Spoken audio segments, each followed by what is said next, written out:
but our reflex to leave our body is that we start living in a very small identity of a self that owns a body, but's living in the mind, and is not really experiencing full aliveness. We don't get to see those beautiful flowers and feel our sense tenderly, our hearts with others, and to be really able to sense the reality of the moment in a direct way. We're just not here. So learning to inhabit is the way back. And as we inhabit, we begin to sense what we've been missing, this open-heartedness. As Hafiz says, he says, please stay near to me, and Hafiz will spin you into love. Stay near.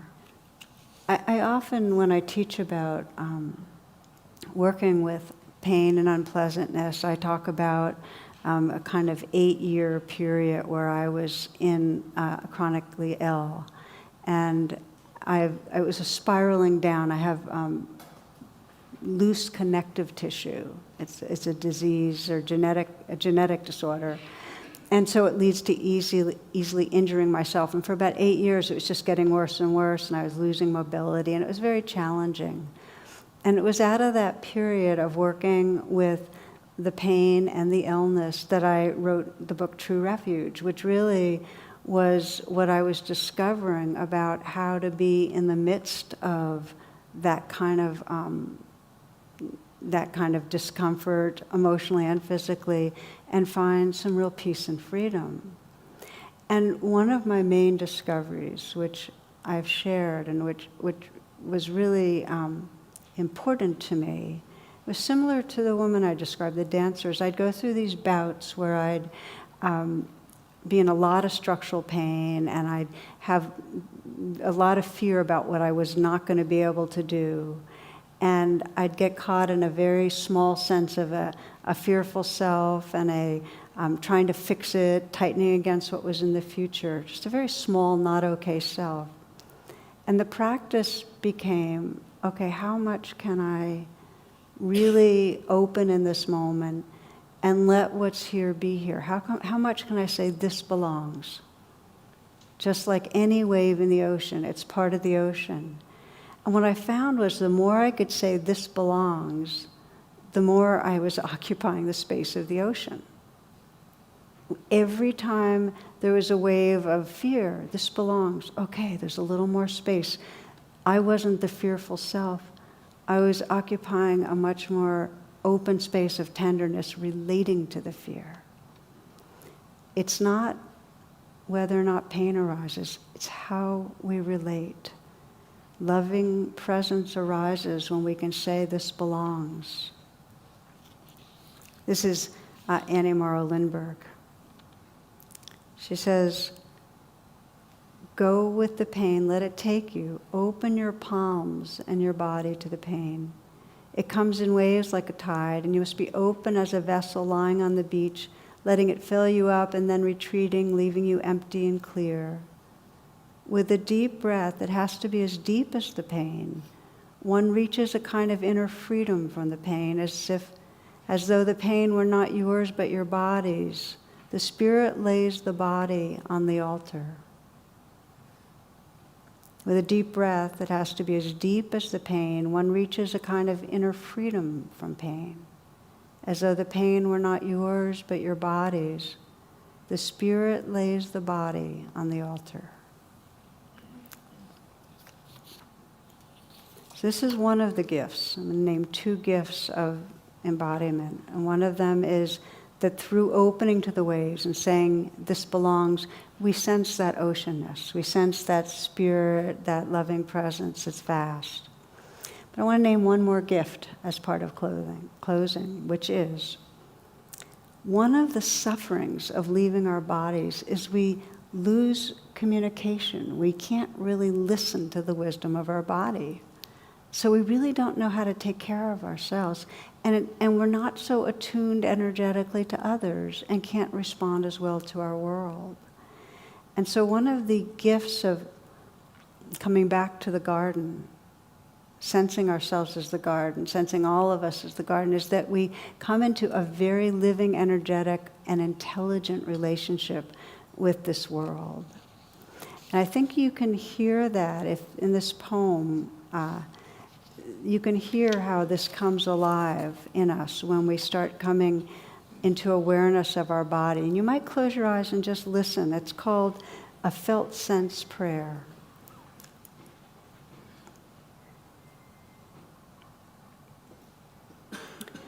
I am the pain in your head, the knot in your stomach, the unspoken grief in your smile.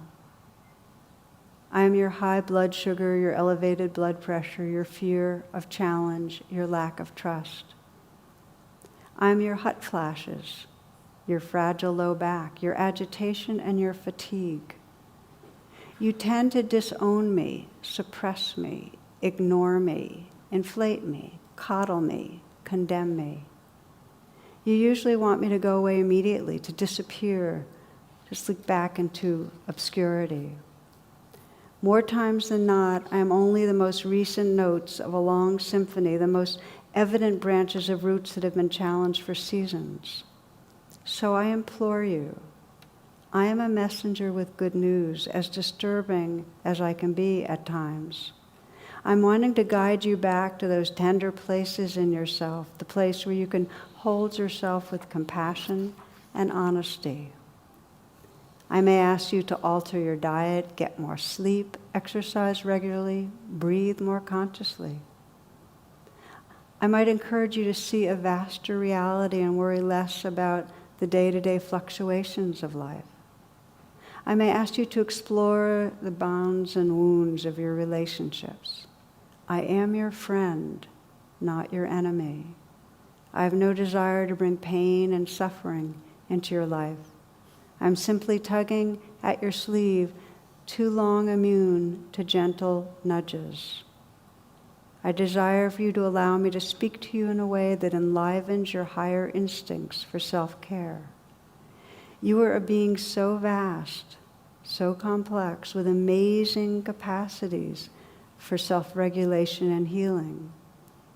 Let me be one of the harbingers that leads you to the mysterious core of your being, where insight and wisdom are naturally available when called upon with a sincere heart. Let me be one of the harbingers that leads you to the mysterious core of your being, where insight and wisdom are naturally available when called upon with a sincere heart. You might keep your eyes closed as we end together. Really, we're exploring how to decondition this habit of leaving, how to learn to stay, how to return to the garden by inhabiting our body, how to become the whole garden, really this whole beingness. And to know it requires a flexibility in approach, that there are times that out of compassion, when pain is strong, we redirect our attention. And many other times that we choose, we invite ourselves right back here. It's as our poet Jane Hooper says, she says, please come home. Please come home. Find the place where your feet know where to walk and follow your own trail home. Please come home. Please come home into your own body, your own vessel, your own earth. Please come home into each and every cell and fully into the space that surrounds you.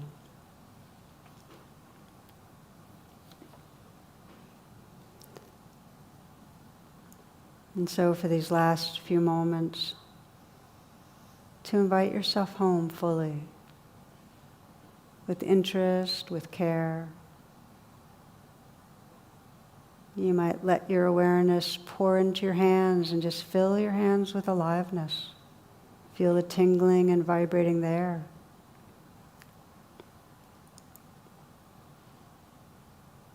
Relaxing the arms, letting the awareness spread through the arms. So you feel the volume and the length of your arms.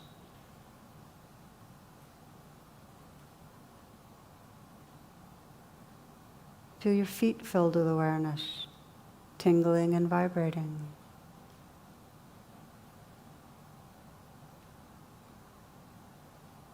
Feel the length and volume of your legs. Fill them with awareness. And softening the belly, let the awareness spread so you can inhabit your torso. Feel the face tingling, the eyes soft.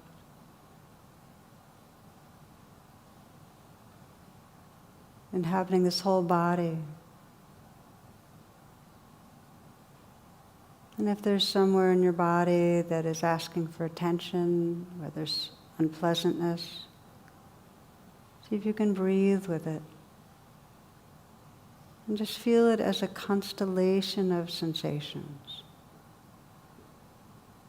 Perhaps soften around it, feel the space around it. And feel right to the center of it. Noticing what changes.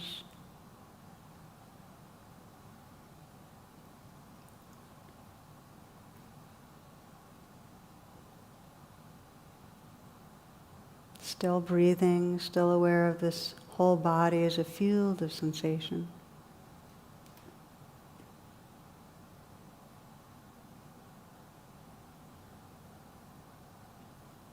You might sense the space around you, the space in the room. And sense how the aliveness and space inside the body and outside the body are like continuous space, filled with aliveness. How porous the boundaries of the body. Sensing this dynamic presence, the space of aliveness that's your home. Please come home. Please come home into your own body, your own vessel, your own earth. Please come home into each and every cell and fully into the space that surrounds you.